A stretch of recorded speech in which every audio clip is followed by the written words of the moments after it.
अस्सलाम वालेकुम बच्चों, आज आपकी खिदमत में एक नए टॉपिक के साथ बेटा मैं हाजिर हूँ। इसी के लिए ब्लैक बॉडी से रिलेटेड ही है प्लांक्स अजम्पशन। एक्चुअली में जब हमने पढ़ा ब्लैक बॉडी रेडिएशन को, तो ब्लैक बॉडी रेडिएशन में हमने किसको पढ़ा है बेटा? लोमर और प्रिक्शन को बेटा डिस्कस किया है। लोमर और प्रिक्शन में जो वेवलेंथ और इंटेंसिटी के दरमियान जो कर्व बनाई थी उसमें बहुत ज़्यादा कन्फ्यूजन थी। कन्फ्यूजन क्लासिकल फिजिक्स को एक्सप्लेन नहीं कर पा रहे कि अब कन्फ्यूजन क्या थी, पहले ये समझते हैं। लोमर और प्रिक्शन में वेवलेंथ और इंटेंसिटी के दरमियान जब ग्राफ बनाया तो डिफरेंट टेम्परेचर के लिए ग्राफ कुछ यूं आया, मतलब 1650 केल्विन के लिए आ गया। सपोज आपके पास 1450 केल्विन के लिए आ गया। अब ये ग्राफ कुछ अजीब सा था। ये ग्राफ ये शो कर रहा है कि इनिशियली के वेवलेंथ के इंक्रीज करने से इंटेंसिटी का कर रही है, इंक्रीज कर रही है। कि एक इनिशियली वेवलेंथ के इंक्रीज करने से इंटेंसिटी जो है वो क्या कर रही है बेटा? इंक्रीज कर रही है। लेकिन एक पार्टिकुलर वैल्यू के बाद अगर फर्दर वेवलेंथ को इंक्रीज करें तो इंटेंसिटी क्या कर रही है? डिक्रीज कर रही है। अब साइंटिस्ट ये बात एक्सप्लेन करने में हुए लोग वो परेशान हो गए कि ऐसा कैसे हो सकता है कि इनिशियली वेवलेंथ और इंटेंसिटी का डायरेक्ट रिलेशन है और फिर थोड़ी देर बाद वेवलेंथ और इंटेंसिटी का क्या रिलेशन है? इनवर्स। देखिए यहाँ से आप वेवलेंथ इंक्रीज कर रहे हैं लेकिन इंटेंसिटी क्या डिक्रीज कर रही है। अब ये क्वेश्चन राइज होता था कैसे वेवलेंथ और इंटेंसिटी डायरेक्टली प्रोपोर्शन है। अगर डायरेक्ट वाला रिलेशन हम एक्सप्लेन करते थे, अगर सपोज डायरेक्ट वाला रिलेशन हम एक्सप्लेन करते थे, हम कहते हैं वेवलेंथ और इंटेंसिटी डायरेक्ट रिलेशन है, इसके लिए कोई मैथमेटिकल मॉडल आते थे तो इनवर्स वाला रिलेशन फेल हो जाता था। अगर इनवर्स वाला करते थे तो डायरेक्ट वाला फेल हो जाता था। तो इसके लिए दो साइंटिस्ट ने वर्क किया। उन्होंने सबसे पहले तो डायरेक्ट रिलेशन करी कि wavelength is directly proportional to intensity. इसके लिए जो किया वर्क किया वो वीएन ने किया। वीएन ने ला दिया इसी पे वर्क पे। और जो वेवलेंथ इंटेंसिटी इनवर्सली प्रोपोर्शनल है, इसके लिए जो वर्क किया वो आपके पास किसने किया? आपके पास जो वर्क किया बेसिकली वो किया बेटा स्टीफन ने। अब साइंटिस्ट बड़े परेशान, ऐसा कैसे हो सकता है? वो कंफ्यूज हो गए। उन्होंने कहा ये पैराडॉक्स बन गया है। हमारे लिए हम परेशान हो रहे हैं कि अगर डायरेक्ट रिलेशन को एक्सप्लेन करें तो इनवर्स वाला रह जाता है, तो इनवर्स वाला करते हैं तो डायरेक्ट वाला रह जाता है। इसके लिए जो एक्सप्लेन बेसिकली किया वो किसने किया? प्लांक्स ने किया। एक्चुअली में ये ड्रॉबैक क्यों आ रहा था पहले ये बताता हूँ, बुक में ये चीज़ें नहीं है, अच्छा नोट कीजिएगा। एक्चुअली में ये ड्रॉबैक इसलिए आ रहा था, इससे पहले ये सोचा जाता था कि जो रेडिएशन है, रेडिएशन से मुराद लाइट है बेटा, इससे पहले ये सोचा जाता था कि रेडिएशन जो है ये रेडिएशन कंटिन्यूस होती है।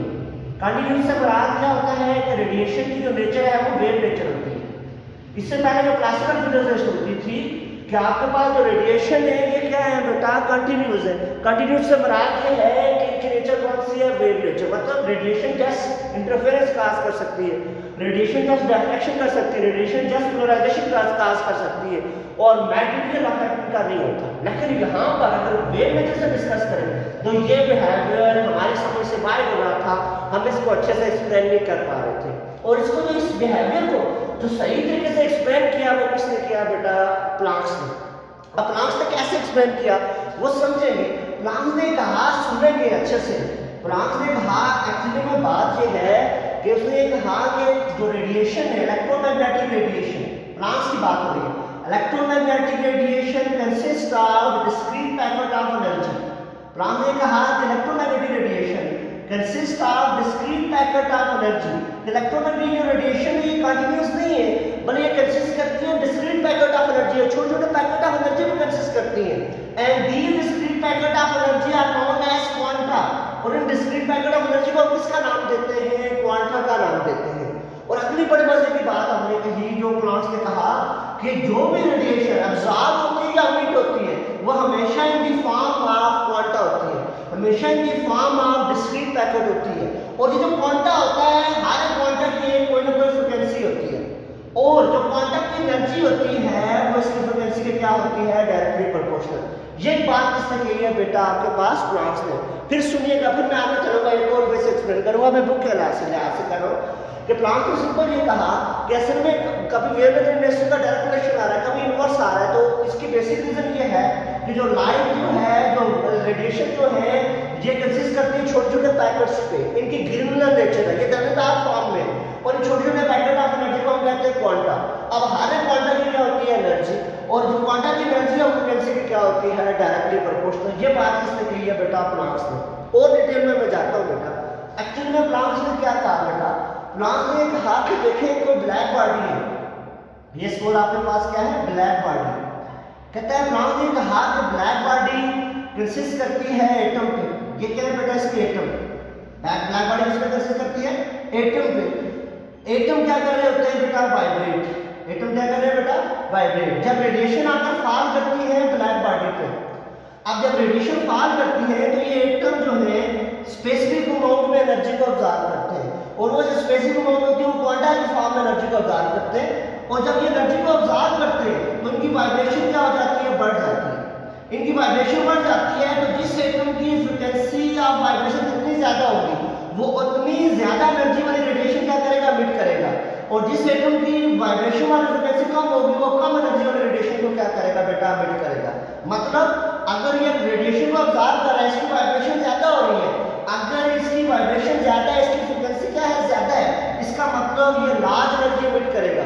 और अगर इसकी एटम की वाइब्रेशन कम है तो इसका मतलब कम एनर्जी को बेटा क्या करेगा, एमिट करेगा। फिर देख लीजिएगा, सिंपल ब्लैक बॉडी कंसिस्ट करते हैं छोटे छोटे एटम पे। जब रेडिएशन फॉल होती है तो ब्लैक बॉडी रेडिएशन को क्या करती है, ऑब्जर्व करती है, और एटम क्या करते हैं बेटा, वाइब्रेट। अब जिस एटम की वाइब्रेशन ज्यादा होती है वो ज्यादा एनर्जी को रिलीज करता है, जिस एटम की वाइब्रेशन कम होती है वो कम एनर्जी को क्या करता है, रिलीज करता है। इसका मतलब जिस एटम की वाइब्रेशन ज्यादा है, मतलब फ्रीक्वेंसी ज्यादा है, तो वो ज्यादा एनर्जी को रिलीज करेगा। और जिस एटम की वाइब्रेशन कम है, मतलब फ्रीक्वेंसी कम है, वो कम एनर्जी को रिलीज करेगा। और इसको हम किसका नाम देंगे, प्लांक्स असम्पशन का, that is E is directly proportional to F। Sign of proportional आएगा तो क्या आ जाएगा, E equal to HF। और H क्या है बेटा आपके पास, H is a Planck's constant। H is known as Planck's constant and its value is 6.63 multiplied by the power minus 34 joule second। और इसकी वैल्यू क्या है, 6.63 मल्टीप्लाई की power minus 34 joule second. As objective बेटा जो प्लांक्स कांस्टेंट की unit है, और एंगुलर मोमेंटम और प्लांक्स कांस्टेंट दोनों की यूनिट बेटा आपके पास क्या है, same. Unit of angular momentum और प्लांक्स कांस्टेंट आर सेम। ये बेटा क्या आपके पास क्या आ गया बेटा, जो आपके पास प्लांक्स का आ गया, E is equal to HF। अब आगे देखिएगा पुत्र, कहता है ये जो रिलेशन है E is equal to HF, मतलब यहाँ से ये हुआ, इसको अच्छे से देखेंगे, E is equal to HF जो रिलेशन ये प्लांक्स लॉ है। अब अक्सर इसमें से पक्का आपको जो ऑब्जेक्टिव आएगा या न्यूमेरिकल आएगा इस फार्मूले से, देखें फ्रीक्वेंसी दी गई हो, प्लांक्स कांस्टेंट में पता है 6.63 मल्टीप्लाई की पावर माइनस 34 है, तो यहाँ से हम एनर्जी फाइंड कर सकते हैं।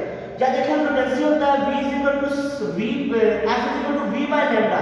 अब जो इलेक्ट्रोमैग्नेटिक रेडिएशन है उनकी वेलोसिटी c होती है, speed of light, F is equal to c by lambda। तो यहाँ से लिख सकते हैं E is equal to hc by lambda, F की जगह वैल्यू पुट की।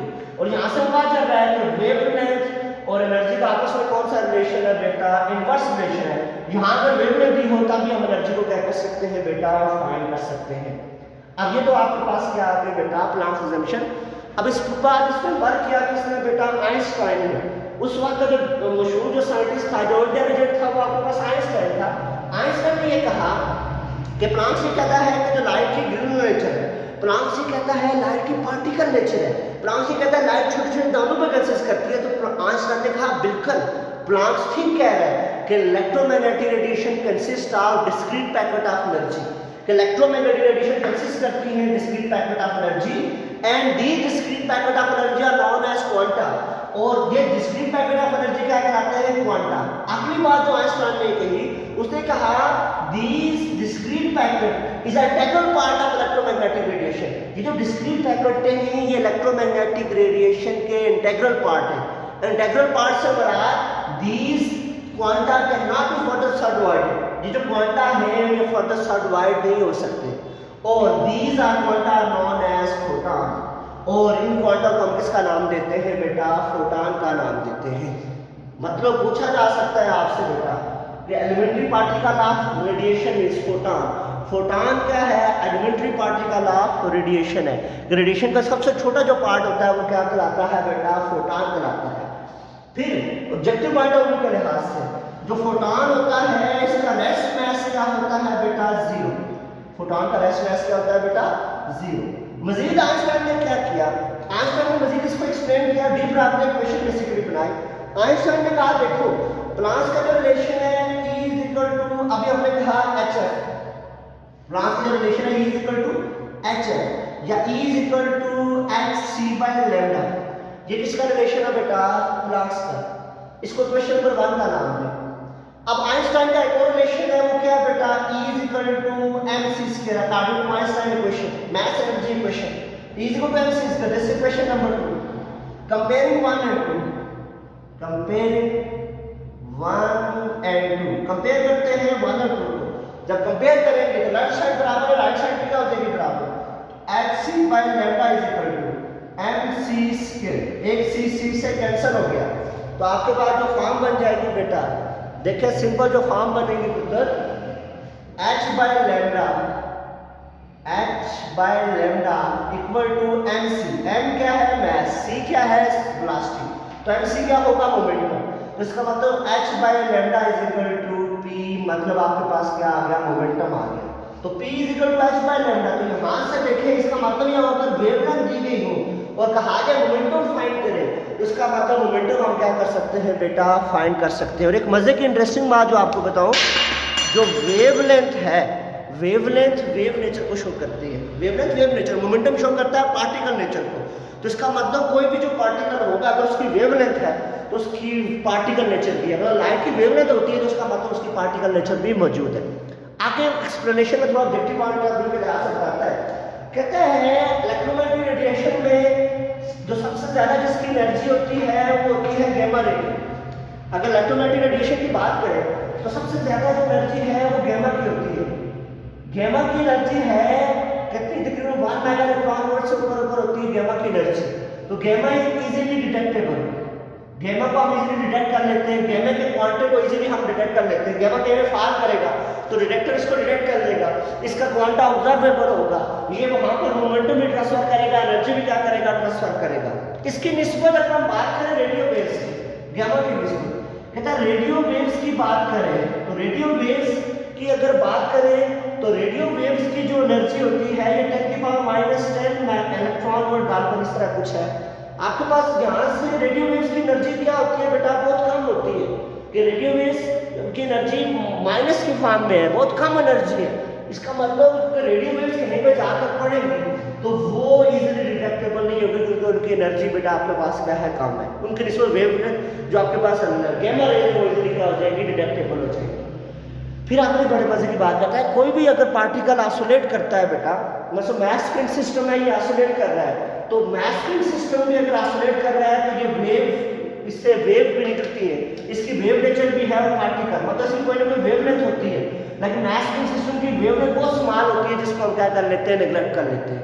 जब मैस स्प्रिंग सिस्टम जब वाइब्रेट करता है तो रेडिएशन इमिट होती है, और रेडिएशन भी बेटा आपके पास क्या होते हैं? वो भी क्वांटा की फॉर्म में होती है, लेकिन उनकी जो वैल्यू बहुत समान होती है जिसको हम डिटेक्ट नहीं कर सकते। इसका मतलब हर एक मटेरियल की कोई ना कोई वेव नेचर भी होती है, साथ साथ कौन सी नेचर होती है बेटा? पार्टिकल नेचर भी होती है। इस लेक्चर को देखिएगा, फिर इंशाल्लाह हम आगे photo electric effect, computer effect में मजीद लाइट की पार्टिकल नेचर को क्या करेंगे? डिस्कस करेंगे।